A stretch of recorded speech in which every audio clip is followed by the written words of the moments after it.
some complex scripts that were basically developed in Perl and other languages. However, we quickly saw the migration of these capabilities of cracking web into automated tools. More recently, we have seen the introduction of more sophisticated capabilities of protecting the infrastructure. One example is LEAP. LEAP technology uses radius as well as the capability of dynamically changing keys, as well as authenticating to backend servers. Now, even more sophisticated implementations such as LEAP are also vulnerable to attack as well. And we have done a few tests for local organizations in the Middle East where we can actually prove to them within a short period of time that even such implementations, when not correctly configured, can lead to external access of the information. When we're talking about wireless security, we have to understand there's a whole new terminology that comes into play. Knowledge of antennas becomes important. Terminology such as what we call war chalking, war walking, driving, flying. That's probably associated with the initial video. And obviously usage of such technologies as GPS or global positioning system. And we'll see a few examples of those. Now, you obviously can start with a very small budget. If many of you like chips, you just have to buy the right kind of chips, and you can simply reuse the can when you're finished.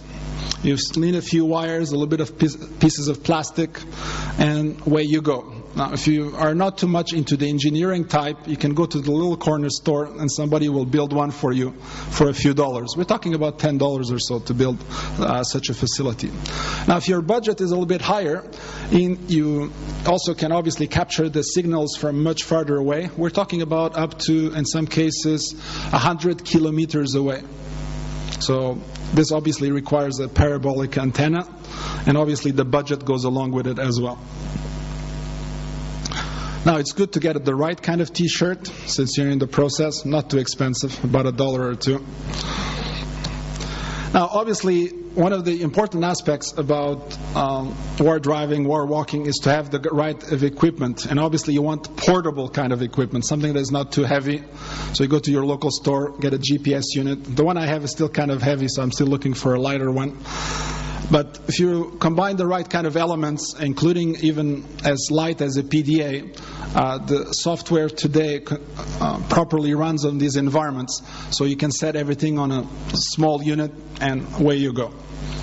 Now, obviously, there's a whole series of wireless tools that are available. Most of them are actually available free of charge. NetStumbler, Kismet, WebCrack, AirSnort. Obviously, if you have a little bit more budget, you can go into more sophisticated tools that have much higher capability as well. Now, if you're too poor and you cannot afford one of these tools, then you have to learn to read a new set of what I call street symbols. So if you happen to travel around KL, just look for the posts.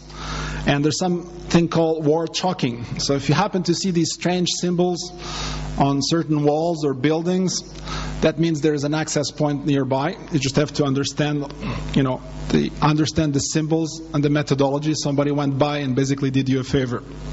If you want the full details, simply go to warchalking.org and you can all the details. If you have the capability of travel around, you basically can equip yourself to travel in your car.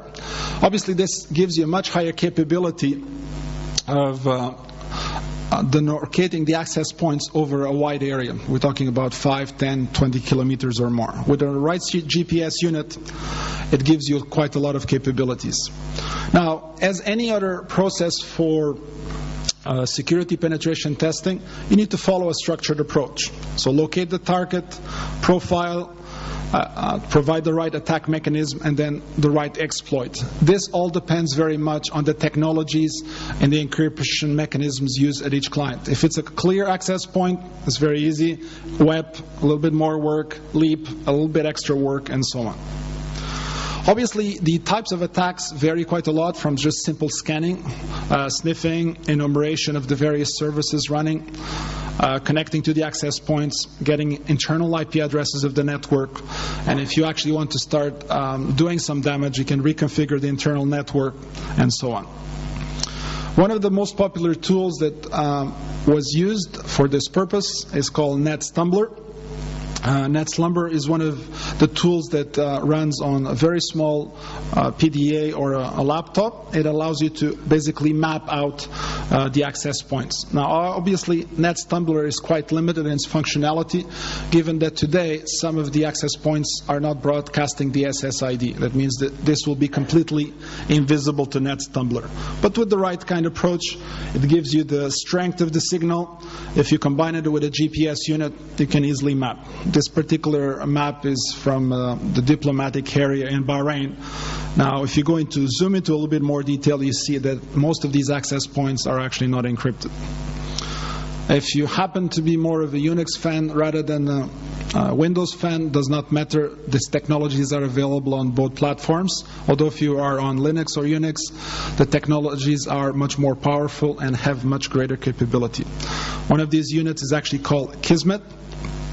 Kismet obviously allows you to have passive scanning, but much greater functionality, and it directly supports the TCP dump format. The advantage of these formats is that they're easily transferable to a lot of tools and Perl scripts that allow you to afterwards analyze the traffic that has been captured. If you have a little bit more capabilities, you can use more sophisticated tools like AeroPeak.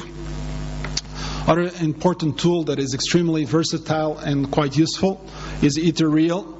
Now, obviously not all cards have the capability of supporting Etherreal, but with the right combination you can get most of the data that you're looking for.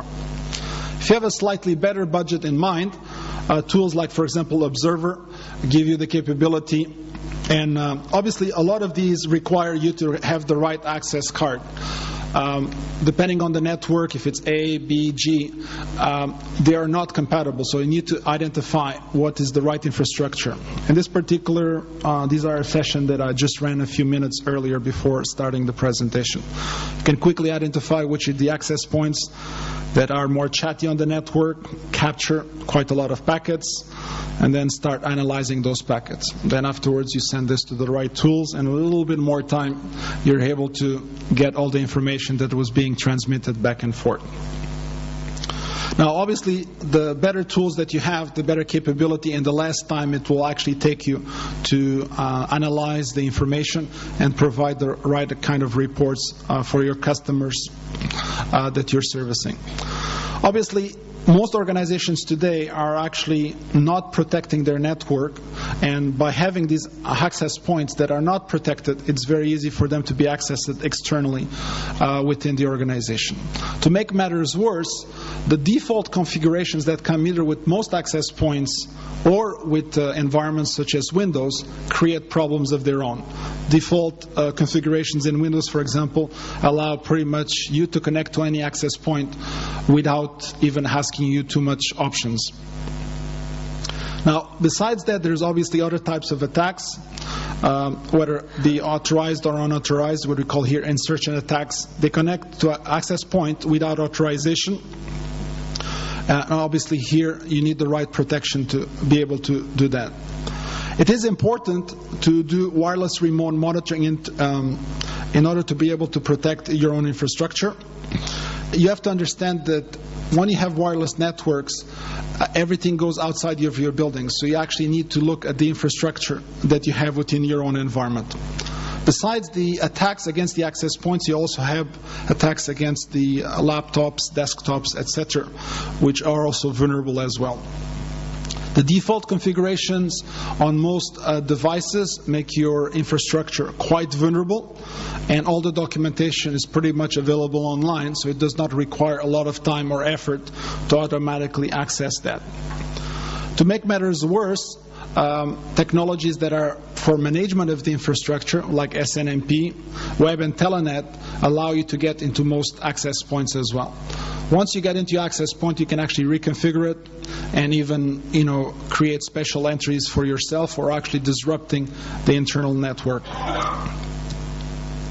Now, besides all these issues that we mentioned before, your wireless network is obviously susceptible to cracking the encryption key, unauthorized access, and then what we call phantom access points. Phantom access points are basically access points that are fake and allow the internal users within the organization to connect to them.